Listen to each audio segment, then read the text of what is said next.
भाजपा प्रवक्ता ने कहा कि ये अंतिम नहीं है, मतलब अंतिम नहीं है। जैसे एनपीएस से यूपीएस हो गया, जैसे ओपीएस हो गया, तो ओपीएस से यूपीएस हो गया, तो यूपीएस से ओपीएस भी हो जाएगा। हम इनके बयान का स्वागत करते हैं। और यही काम कल वित्त मंत्री जी ने कहा कि एनपीएस वाले को भी ओपीएस में विकल्प रखा गया है। ऐसा माननीय मंत्री जी का कल का बयान है मीडिया में कि एनपीएस वाला यूपीएस में आ सकता है, विकल्प ले सकता है। मैं कहता हूं आप एक विकल्प आप दे दीजिए कि ओपीएस कौन लेना चाहता है, आप दे दीजिए विकल्प एक। अगर आपको लगता है कि शानदार योजना है, बेहतर योजना है, तो विकल्प दे दीजिए ओपीएस का। नहीं तो ओपीएस लागू होता है तो फिर तो सरकार पे आर्थिक बोझ बढ़ जाता है ना। हमें क्या तो अभी कहा जा रहा है कि यूपीएस ओपीएस जैसा है, यूपीएस ओपीएस जैसा है, क्योंकि उसमें बता दिया कि बेसिक सैलरी का 50% है। जबकि अभी इसमें भी झोला है, बेसिक सैलरी का 50% नहीं कर रहे हैं, कह रहे हैं कि ये साल भर का जो आपका वेतन होगा उसकी बेसिक सैलरी का औसत निकाला जाएगा, औसत पर 50%। और अगर 50% ही बेसिक को आपको देना है तो ओपीएस में भी तो बेसिक का 50% था, फिर ओपीएस से इतनी दिक्कत क्यों, उससे नफरत इतनी क्यों? और 20 साल आज इसको हो गए, लगभग 4 से लेकर 20 साल।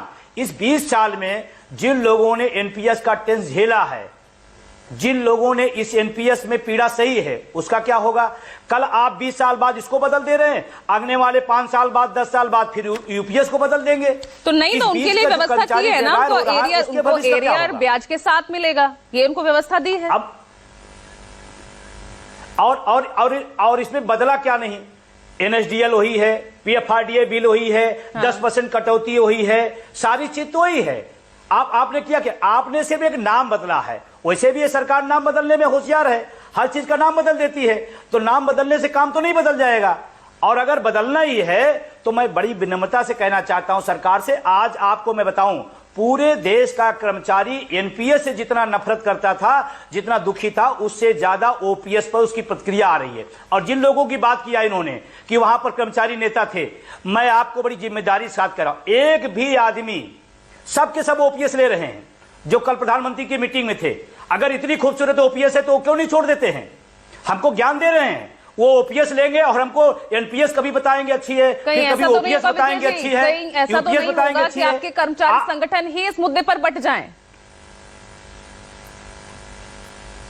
नहीं, कर्मचारी संगठन बटेंगे, जो ओपीएस के अंदर हैं वो पहले भी छल किए, आज फिर छल कर रहे हैं। 2004 में इन्हीं लोगों की वजह से एनपीएस आई, आज इन्हीं लोगों की वजह से ओपीएस सरकार ला रही है। कर्मचारी इकट्ठा है, कर्मचारी तय कर रखा है, हमें चाहिए ओपीएस, हम उससे पीछे। और जो टेस्टिंग है, जो बेहतर है, जो सामाजिक सुरक्षा का पैमाना है, उससे आप भाग क्यों रहे हैं? अगर हमने 20 साल, 25 साल, 30 साल सेवाएं दी हैं, तो सामाजिक सुरक्षा देने में आपको पीड़ा क्यों हो रही है? क्यों आप इधर से उधर खेल कर रहे हैं? 10%, 14%, 18%, और जो 18%, 18.5% देने की बात करी, इस देश के टैक्स पेयर का पैसा है, क्यों आप पैसा दे रहे हैं लोगों को? लेकिन जो आपके मंजीत सिंह पटेल है वो तो कह रहे हैं कि इससे बेटर तो एनपीएस है, वो तो ये कह रहे हैं इससे बेटर तो एनपीएस है। मैं कह रहा हूं कि सबसे बेहतर ओपीएस है, और इस देश का 1 करोड़ से ज्यादा एनपीएस में जो पीड़ित है वो ओपीएस के पक्ष में खड़ा है। आज भी लगातार लोगों को ट्वीट आ रहे हैं, only OPS, no NPS, no UPS. Manjeet Singh Patel आप ही के हमारा नहीं, हाँ नहीं, मंजीत सिंह पटेल आप ही के राष्ट्रीय अध्यक्ष है ना। मैं बता रहा हूं पूरे देश, मैं बता रहा हूं पूरे देश का जो कर्मचारी है वो एक लाइन में, एक स्वर में खड़ा है, हमें ओपीएस चाहिए। कम है दे दीजिए, पुरानी है दे दीजिए, हमें कोई दिक्कत, हमें ज्यादा क्यों देना चाहते हैं आप? हम जब तैयार है पुरानी लेने को, देश का कर्मचारी तैयार है, तो आपको दिक्कत क्या है? हमें कम वाली दे दीजिए, पुरानी वाली दे दीजिए। तो ठीक है ना, थोड़ा सरकार आगे बढ़ी ना, आपके आंदोलन का, आपके विरोध का दबाव पड़ा तो सरकार आगे बढ़ी। ये बिल्कुल इस बात से मैं सहमत हूं। हाँ, इस बात से मैं सहमत हूं कि आंदोलन का असर पड़ा, लोकसभा चुनाव के परिणाम का असर पड़ा, और अभी हरियाणा महाराष्ट्र में जो चुनाव है वहां की इंटरनल रिपोर्ट है कि पेंशन आंदोलन ने इस सरकार को नींदें हराम की हैं, और ये हमारे आंदोलन की ताकत है, देश के जो नौजवान इकट्ठा है उनकी ताकत है, और इसी ताकत पर एक दिन हम सब लोग ओपीएस लेंगे। अभी माननीय जी ने बहुत अच्छी बात बोला, प्रवक्ता ने, कि जब एनपीएस अंतिम नहीं थी तो यूपीएस भी अंतिम नहीं है, तो अगला कदम ओपीएस पर। ठीक है, तो अनुमा आचार्य, ये आप ही के एक चुनावी हथियार पर